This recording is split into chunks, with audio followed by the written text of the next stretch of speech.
Assalamualaikum warahmatullahi wabarakatuh. Waalaikumsalam warahmatullahi wabarakatuh.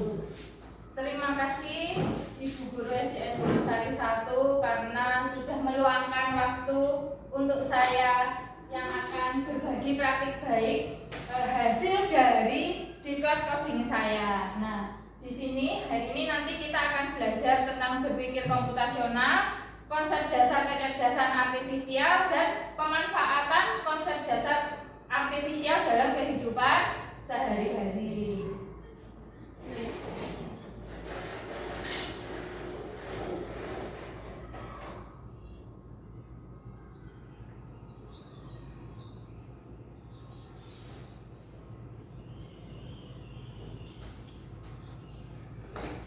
Materi yang pertama yaitu berpikir komputasional dalam kehidupan sehari-hari. Istilah berpikir komputasional pertama kali dikenalkan oleh ilmuwan bernama Seymour Papert pada tahun 1980. Berpikir komputasional adalah cara berpikir sistematis dalam menyelesaikan suatu masalah seperti cara kerja komputer. Contohnya, ketika kita akan membuat nasi goreng, kita harus menguraikan proses memasak menjadi langkah-langkah kecil, mengenali pola urutan memasak, dan mengabaikan detail yang tidak penting.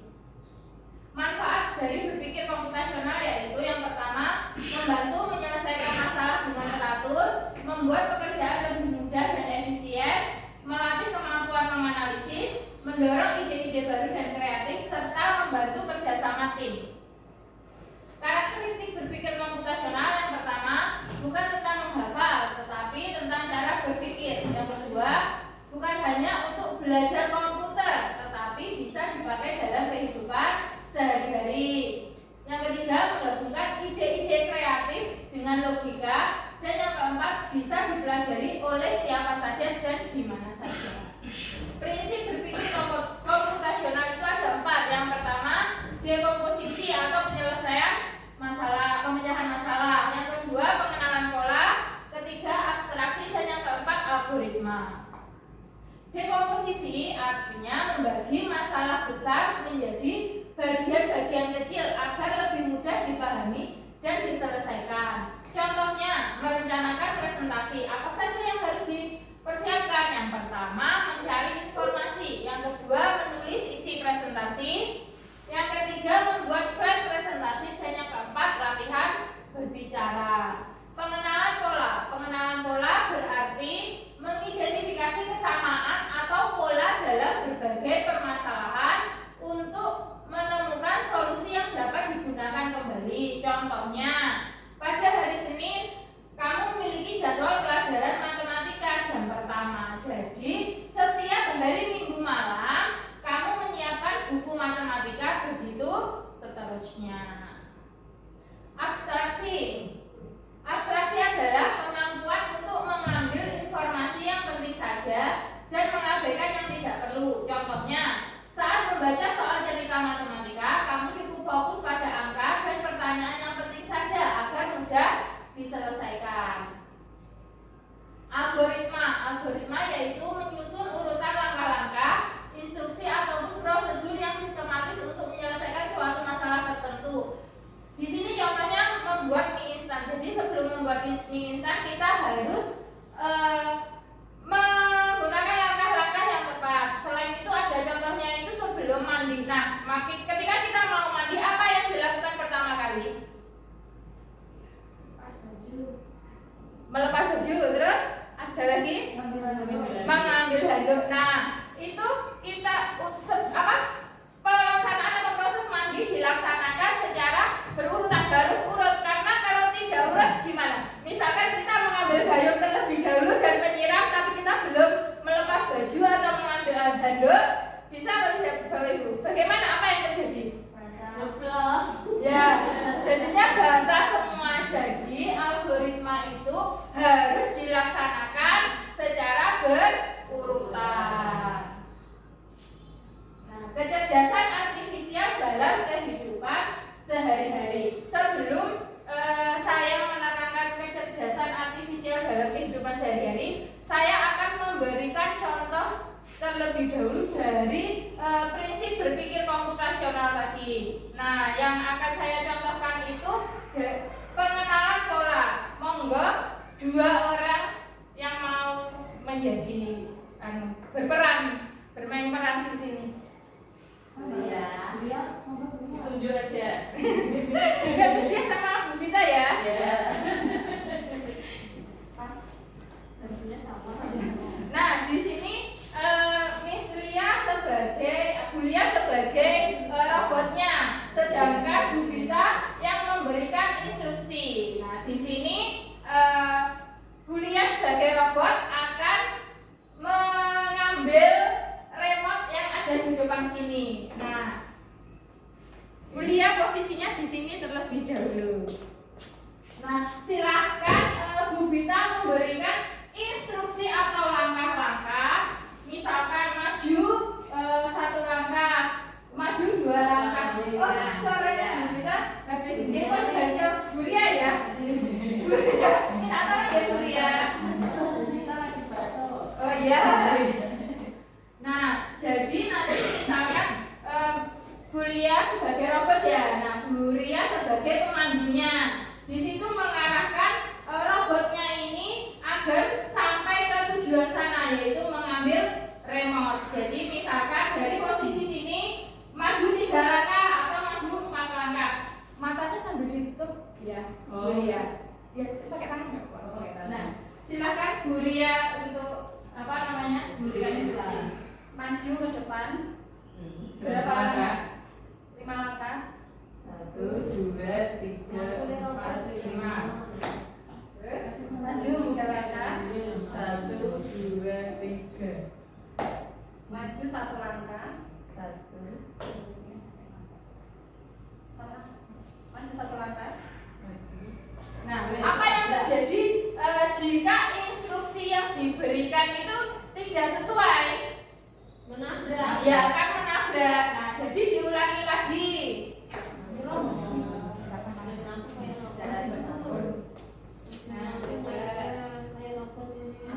Mata ditutup dulu. Maju 8 langkah ke depan.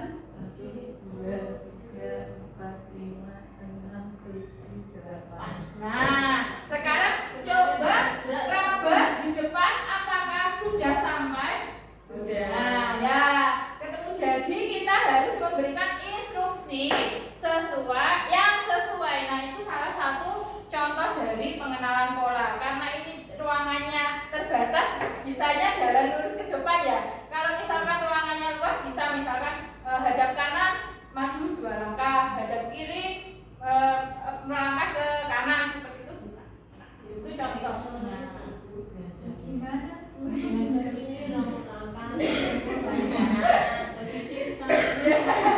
Ya, terima kasih tepuk tangan untuk Bu Lia dari Bulia. Nah, ini di materi selanjutnya ya, kecerdasan artifisial dalam kehidupan sehari-hari. Apa itu kecerdasan artifisial atau buatan? Kecerdasan buatan adalah teknologi yang memungkinkan mesin berpikir, belajar, dan membuat keputusan layaknya manusia. Nah, karakteristik kecerdasan buatan ada 4. Yang pertama, kecerdasan buatan belajar dari data.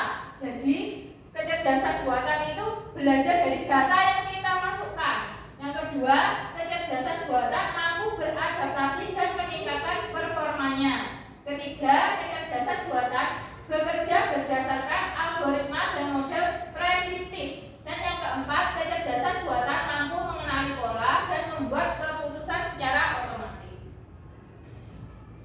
Nah, manfaat penerapan kecerdasan buatan atau AI yang pertama dalam dunia pendidikan, yaitu membantu memantau kemajuan belajar siswa dan memberikan rekomendasi materi yang sesuai. Salah satu contohnya itu kita bisa menggunakan kuisis atau background untuk membantu siswa belajar dan mengerjakan latihan soal. Yang kedua, dalam bidang transportasi, yaitu pengembangan kendaraan otonom yang dapat mengenali rute dan menghindari tabrakan. Contohnya itu mobil Tesla yang bisa berjalan sendiri tanpa adanya sopir. Jadi tinggal kita memberikan instruksi sekali tekan itu sudah bisa berjalan sendiri dan tidak menabrak. Dalam dunia kesehatan atau dalam bidang kesehatan, membantu dokter mendiagnosis penyakit dan merekomendasikan suatu terapi. Nah, di sini dalam kecerdasan artifisial, konsep dasarnya itu ada dua, mesin cerdas dan non cerdas. Apa itu? Mesin cerdas adalah sistem atau perangkat yang menggunakan kecerdasan buatan untuk meniru kemampuan kognitif manusia seperti belajar dari pengalaman, menganalisis data, mengenali pola, dan membuat keputusan untuk menyelesaikan tugas yang biasanya membutuhkan kecerdasan manusia. Yang kedua, mesin non cerdas.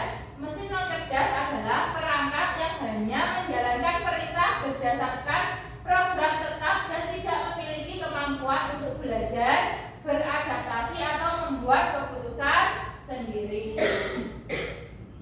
Nah, contoh mesin cerdas yang menggunakan teknologi kecerdasan buatan atau AI. Yang pertama, asisten virtual atau Google Assistant. Yang kedua, chatbot atau chat otomatis pada suatu platform. Ketiga, mobil otonom tanpa pengemudi.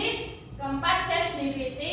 Kelima, pengenalan bahasa atau Google Translate. Dan yang keenam, Google Lens. Selain itu ada Google Map dan yang lainnya. Nah, sedangkan contoh mesin non cerdas, yang pertama kalkulator, kedua mesin cuci manual, ketiga remote TV, keempat blender, kelima printer, keenam lampu lalu lintas manual, dan pemanggang roti. Nah, di sini contohnya itu kalau yang mesin bedanya apa? Contohnya itu kalau kalkulator kita hanya tinggal menekan angka dan mengetahui hasilnya. Sedangkan kalau Google Translate kita memasukkan data yang akan kita cari atau kata yang akan kita cari, itu akan langsung menemukan jawabannya artinya. Nah, itu menggunakan kecerdasan buatan. Katanya itu tidak hanya satu, kita bisa menginput data atau informasi yang ingin kita ketahui.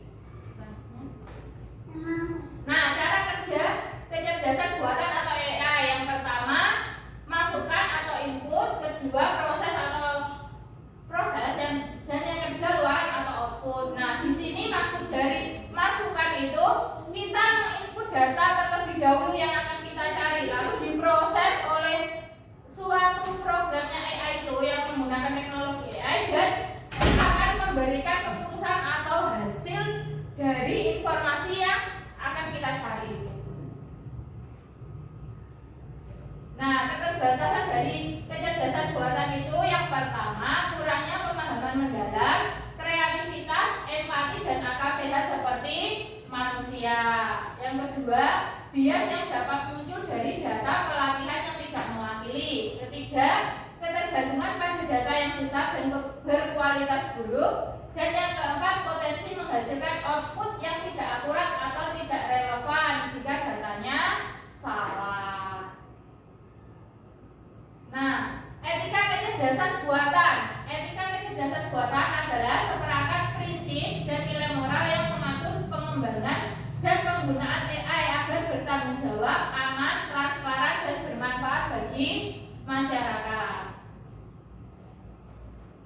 Nah, pentingnya etika kecerdasan buatan. Yang pertama, mengurangi resiko dan dampak negatif. Yang kedua, memastikan keadilan dan kesetaraan. Ketiga, menjaga kepercayaan publik. Dan keempat, mengelola data secara bertanggung jawab. Nah, di sini itu tadi kenapa kita harus memiliki etika kecerdasan artifisial, karena kita harus bijak dalam menggunakan teknologi AI. Jika kita tidak bijak, bisa menjadi apa? Disalahgunakan. Data yang kita masukkan itu menjadi disalahgunakan. Contohnya apa? Dibuat untuk penipuan. Nah, seperti itu. Lalu manfaat kecerdasan artifisial untuk kehidupan manusia. Kecerdasan artifisial atau KA adalah kemampuan komputer atau mesin untuk berpikir dan belajar seperti manusia. Kecerdasan artifisial dapat membantu kita dalam banyak hal seperti menjawab pertanyaan, mengenali wajah, atau memberikan rekomendasi film yang kita suka. di sini salah satu contohnya itu Google Assistant ataupun Siri. Kalau Siri itu di aplikasi iPhone atau iOS. Kalau yang Google Assistant itu di Android. Nah, fungsi dari kecerdasan artifisial itu dapat membantu manusia dalam melakukan pekerjaan dengan lebih cepat, mudah, dan efisien. Dengan kecerdasan artifisial, informasi yang diperoleh lebih cepat, walaupun kredibilitasnya perlu dicek kembali sebelum digunakan. Mendengarkan lagu favorit tanpa harus mencari satu persatu, dan bermain game yang bisa menyesuaikan tingkat kesulitannya dengan kemampuan pemain, serta membantu berdiskusi apabila ada kesulitan dalam proses belajar. Nah, di sini dalam pemanfaatan kecerdasan artifisial itu terbagi menjadi dua. Yang pertama sebagai pengembang dan yang kedua sebagai pengguna. Sebagai pengembang itu orang-orang yang tidak hanya menggunakan kecerdasan artifisial tetapi juga mengembangkan atau menciptakan teknologi berbasis kecerdasan artifisial. Nah, contohnya apa? Membuat program chatbot yang bisa menjawab pertanyaan secara otomatis. Yang kedua, mengembangkan filter wajah di media sosial. Contohnya di Instagram dan TikTok. Nah, contoh yang di Instagram itu yang ada animasinya hewan kayak telinganya, terus bunga-bunga. Nah, itu dikembangkan. Yang ketiga, melatih robot pintar agar bisa membantu pekerjaan manusia seperti robot pembersih lantai. Dan yang keempat, mengembangkan aplikasi KA sederhana. Misalnya, membuat aplikasi yang bisa menebak gambar atau suara dengan kecerdasan artifisial. Nah, yang kedua sebagai pengguna, yaitu tanpa perlu membuat atau mengembangkan teknologi tersebut. Jadi kita langsung menggunakan teknologi yang sudah ada. Contohnya menggunakan Google Translate untuk menerjemahkan bahasa. Jadi kita tidak membuat Google Translate-nya, tapi kita tinggal menggunakan Google Translate-nya. Yang kedua, menggunakan kamera ponsel dengan fitur pengenalan wajah untuk menggunakan filter.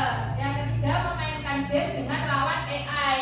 Jadi misalkan kita bermain game di HP itu sudah ada lawannya, nah itu menggunakan kecerdasan buatan atau AI.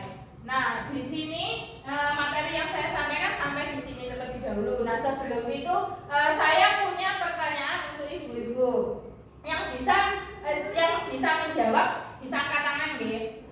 Bedanya tadi kan di contohnya yang mesin cerdas itu ada contoh mesin non cerdas itu ada mesin cuci manual. Nah, bedanya apa? Yang mesin cuci non cerdas dan cerdas itu apa? Apakah ada yang tahu?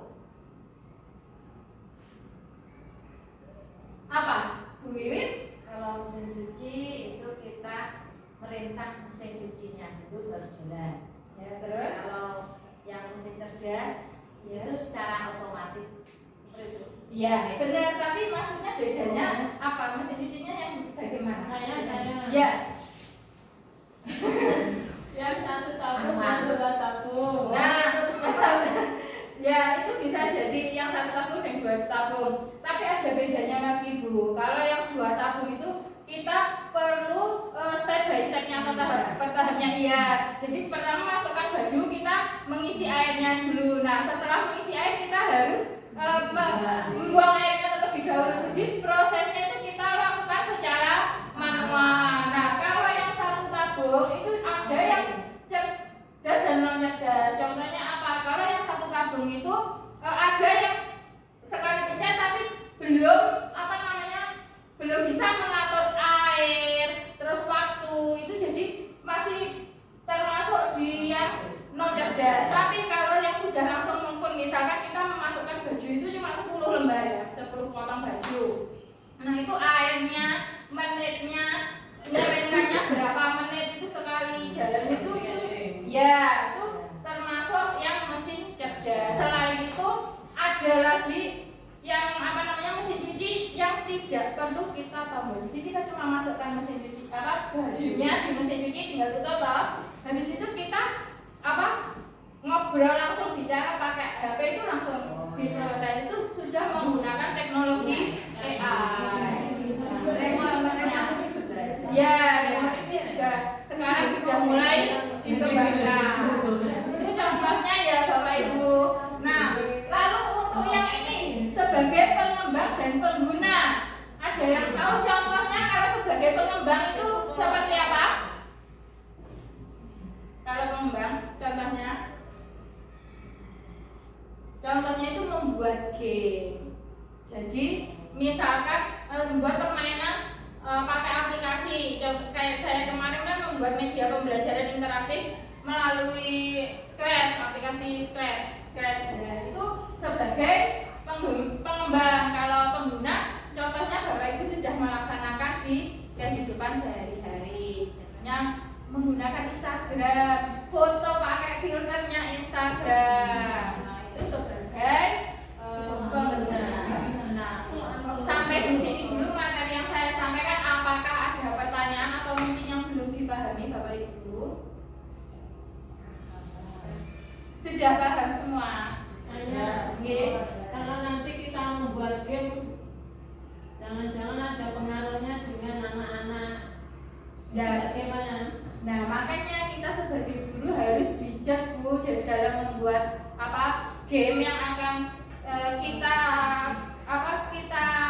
praktekkan atau implementasikan ke anak-anak. Jadi kita tetap harus mengontrol Bu, karena kita kan sebagai pengembang berarti kalau membuat game. Nah, kita juga harus mengontrol apa saja yang bisa munculkan di game itu dan apa saja yang tidak. Jadi kita bisa mengatur biar anak-anak tidak terjerumus. Jadi kita harus bijak. Nah, itu makanya salah satu contohnya kenapa kita harus bijak dalam menggunakan AI itu.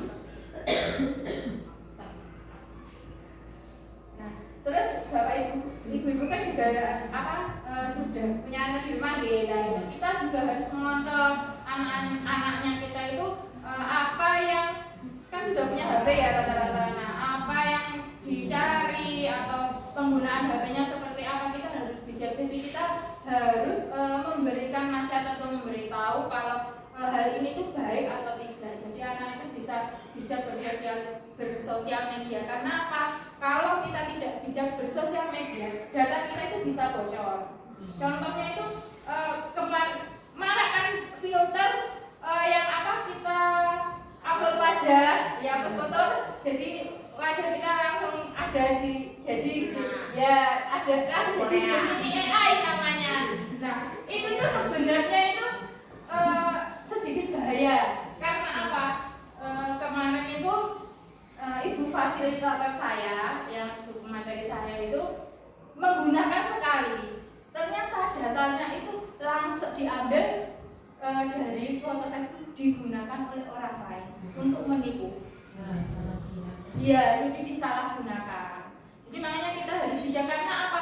Kita itu memasukkan foto di AI itu ya, itu terekam, tersimpan datanya di pengembangnya. Datanya itu masuk semua di yang mengembangkan teknologi. Kalau orang yang tidak bijak menggunakan, misalkan di hack, kayak gitu, jadi bisa disalahgunakan.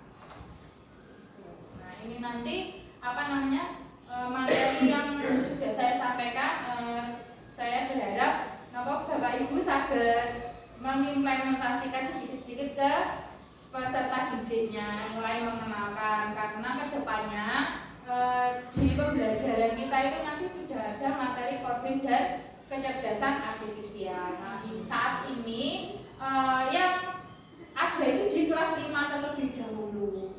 Karena mulai dari yang fase C, tidak bisa langsung di kelas 6. Karena apa? Di kelas 6 materinya sudah berbeda. Jadi mulai dari awal yang fase C terlebih dahulu. Nah, kita yang di fase A dan fase B kelas 1 sampai kelas 4 mulai mempersiapkan. Jadi nanti anak-anak itu sudah lebih siap dalam pembelajaran coding dan kecerdasan artifisial. Nah, nanti di pertemuan selanjutnya nanti kita bisa praktek dalam menggunakan ChatGPT. Jadi kita tinggal mengetik tanpa perlu susah.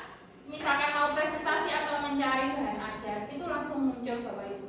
Jadi kita tinggal memasukkan beberapa kata kunci atau prompt, itu langsung muncul. Misalkan saya hari ini harus presentasi 2 jam lagi, tapi saya belum punya materinya. Itu tinggal mengetik pasti sudah ada, termasuk gambarnya dan contoh-contohnya langkah-langkah.